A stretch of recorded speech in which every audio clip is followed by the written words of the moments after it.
Hello everyone. Let us continue from yesterday's work on physics.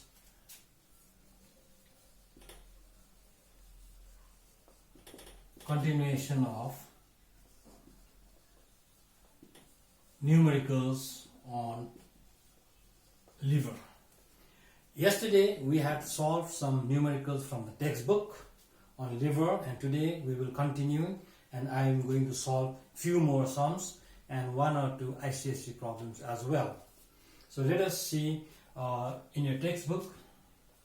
We will go to page number 59 and let us see question number 6.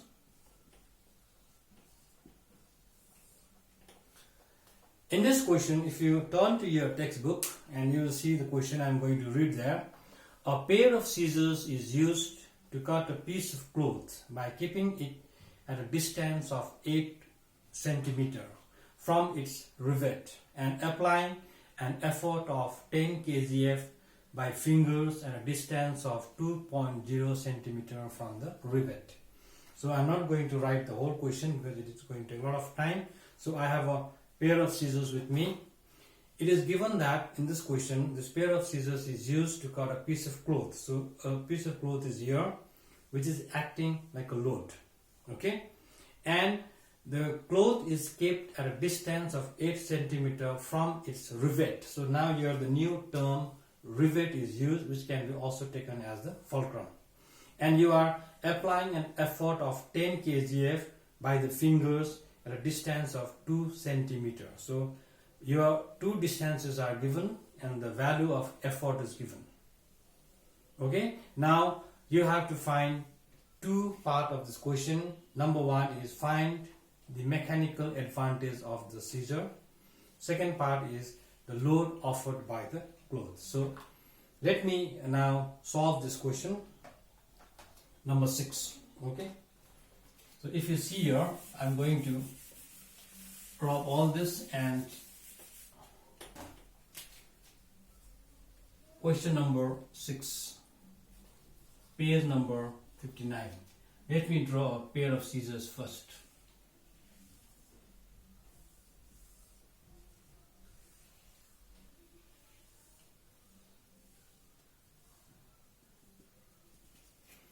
Okay, now here this is a very simple solution.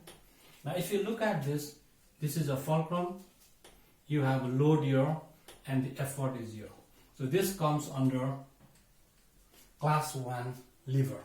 Now in this question is given that a piece of cloth which is acting like a load is kept at a distance of 8 cm from its rivet. So given load arm is equals to 8.0 cm. Okay, if you check the question you will find there. Then from applying an effort of 10 kgf. So effort is also given to you. The value of effort is given here, which is 10 kgf at a distance of 2 cm from the rivet. So applying by the finger at a distance from the rivet. So effort arm is equals to 2.0 cm. Now this 2 is given to you and the effort is also given to you, which is 10 kgf. Now two parts of the question is there. Number A. In A you have got two parts, number 1 and number 2. In the first part of the question it says find the mechanical advantage of the scissor. So to find the mechanical advantage, it is very easy. You have learned the formula MA is equals to effort arm by load arm. Okay, so now it's quite simple. Effort arm, you know, it is 2 and load arm is 8. You have to cancel. So after cancelling you get 0.25. So mechanical advantage is 0.25. So what we observe here is this mechanical advantage is less than 1. Okay. Now let us go to the second part of the question. In the second part, in the first part you have to find MA, in the second part you have to find the load. So this value of the load. Now in order to find the load, we have already learned that formula MA is equal to load by effort. Now this is the mechanical advantage of a simple machine in general. Now mechanical advantage you have got just now, that is 0.25. If you write in the fraction, it will be 1 by 4. So you can just write in the fraction 1 by 4. Load is what we have to calculate, and the effort is 10 kgf. So if you look at that load after doing the cross product or the cross multiplication, 10 by 4 kgf. So if you cancel this, you get 5 by 2, that is 2.5 kgf.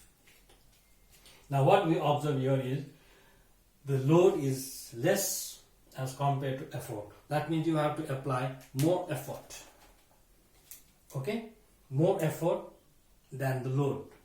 So here this simple machine or pair of scissors will act as a speed multiplier. It does the work faster but with more effort. And similarly, you have a second question on this second part of the question. How does the pair of scissors act? Will it act as a force multiplier or a speed multiplier? You just have to say that. The second part of the question is, how does the pair of scissors act? Will it act as a force multiplier or a speed multiplier? So it is very obvious from the answer. When the MA is less than 1, then obviously it will act as a speed multiplier. So it acts as a speed multiplier. This much you have to do. And let us go to now next question. I hope all this is clear. Let us now go to next question, that is question number 9 in your textbook, and this question had also come in ICSE 2018.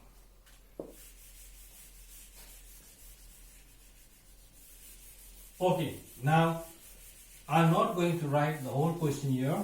I'm just going to read that question and make the diagram for that question. It is in same page number 59. It is question number 9. It is an ICSE question 2018. What does the question say? In the figure given below, it shows a lever in use. So let us draw the diagram. A very, very simple question is there. A load L is suspended at the center.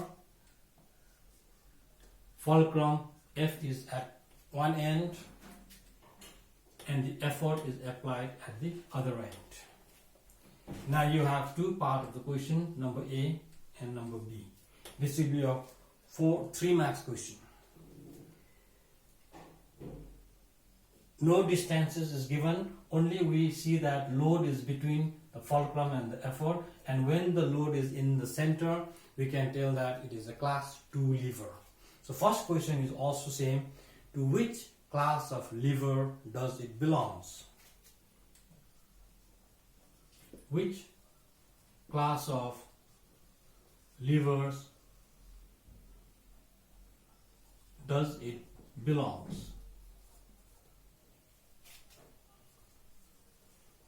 This is a very, very easy question, and the answer will be class 2 lever.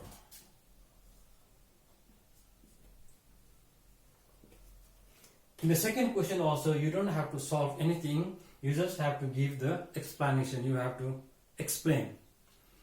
Without changing the dimensions of the lever. Now this is the second question. Without changing the dimensions of the lever. That means we do not change the value of effort or the load. Without changing the dimensions of the lever, if the load is shifted towards the fulcrum. Suppose this load is shifted to a new position. Let us say it is shifted from A to A dash. If the load is shifted towards the fulcrum, what happens to the mechanical advantage of the lever? Now, if you look at the general formula or the particular or a specific formula of a mechanical advantage of lever, it is effort arm divided by load arm. So, look at this mechanical advantage, it is inversely related to load arm. If the load arm decreases, mechanical advantage increases. That is inversely proportional. Okay? So now here, at the beginning, load arm was this. Let us say X. Okay? And now the load is shifted to a new position, we get a new load arm Y. So it is clear from the diagram that this load arm is less than this. So the load arm has decreased now. So when the load arm has decreased, the mechanical advantage increases. So the question is, what happens to the mechanical advantage of the lever? The mechanical advantage of a lever increases because the load arm decreases. Okay, that's all you need to understand. So here, no need to solve anything. Only in the first part of the question you have to say which class of lever, since the load is in the center, class 2 lever. In the second question, the load is shifted towards the fulcrum. So when the load is going towards the fulcrum, you can see from in the diagram, the load arm is decreasing. The length is becoming shorter and shorter. So when the length is decreasing, the mechanical advantage is increasing because it is inversely proportional. Okay, so it is a simple question that asked in ICSE 2018. So you need to find out more ICSE questions and solve it. Now, the next question I am going to do is last question in the textbook, that is question number 10. So all of you need to go through that question number 10. Now in question number 10 also you have one lever is given to you in the form of a wheelbarrow. Okay, a wheelbarrow is a simple machine which is usually used to carry the load, to take the load from one place to another. Let us see question number 10. Question number 10 says that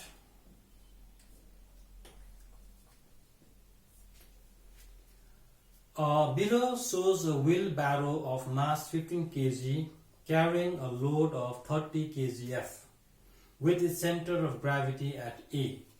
The points B and C are the center of the wheel and the tip of the handle such that the horizontal distance AB equals to 20 cm and AC equals to 40 cm.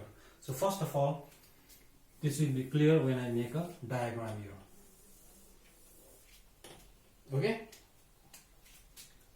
Let us draw a wheelbarrow. This is a ground surface and we have a handle here. This is a wheel. This is a support and this is a kind of wheelbarrow. This is the handle. Okay? The fulcrum is here. Now if you see that the load is kept here. Let me check this question. There is already a mass. Some mass is there. Mass is 15 kg. Okay.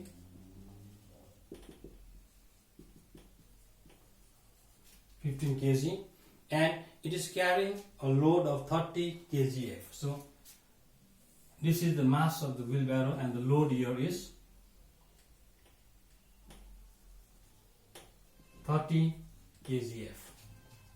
Okay, at the center, and you have a point B here and you have a point C.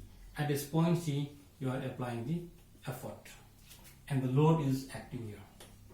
So obviously this is a class 2 lever because load is in the center, effort is acting at this end C, and fulcrum is at the end D.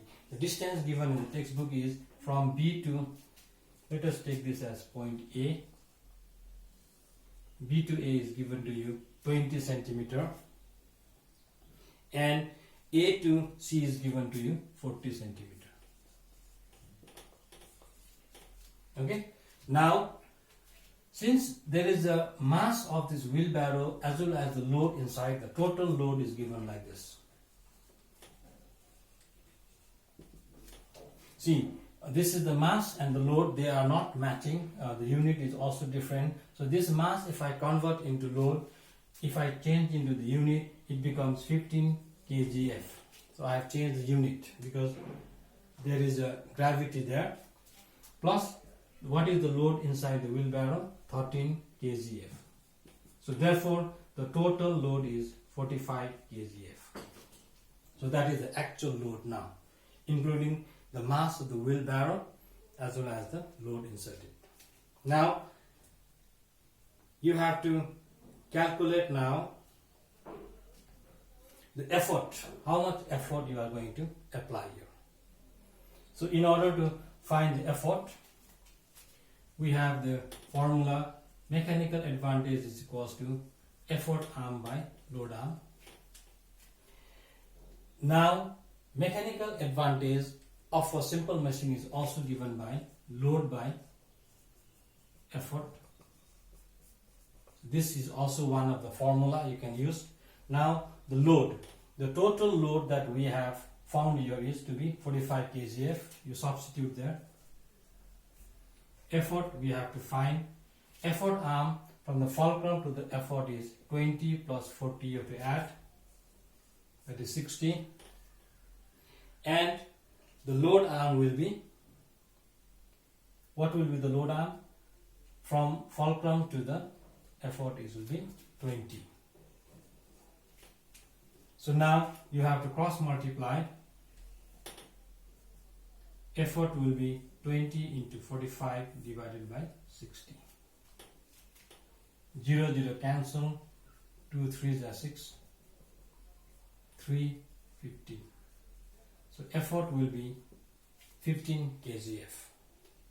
So now what we have found is, here you have to apply less effort. So this wheelbarrow will act as a force multiplier, and the load is 45 kg. So you have to just lift it with the less effort, and this is the fulcrum. So this type of questions are there. So the rest of the questions, a few are remaining in the textbook. You need to solve this.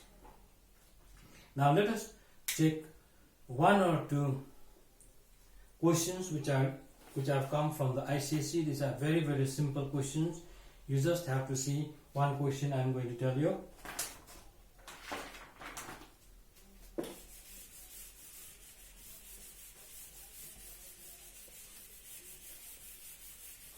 ICSE 2007, there was one question here. No numericals involved, you just have to answer this. Which class of lever has a mechanical advantage always greater than 1? See, I'll just tell you briefly. Yesterday we have classified lever into class 1, class 2, class 3 lever. So in the class 1 lever, MA can be either less than 1, MA can be equal to 1, or MA can be greater than 1 because of the position of the fulcrum, because the fulcrum is in the center. In the class 2 lever, MA is always greater than 1 because here the load arm is always less than the effort arm. So in the class 3 lever, MA is always less than 1. So in this question, where the mechanical advantage always greater than 1 comes under class 2 lever. So this was one question there. What change can be brought about in this lever to increase its mechanical advantage? So if you want to increase the mechanical advantage, if you want to make it greater, higher value of 1, what changes can it be brought? So that means you have to go on decreasing the load arm and go on increasing the effort arm.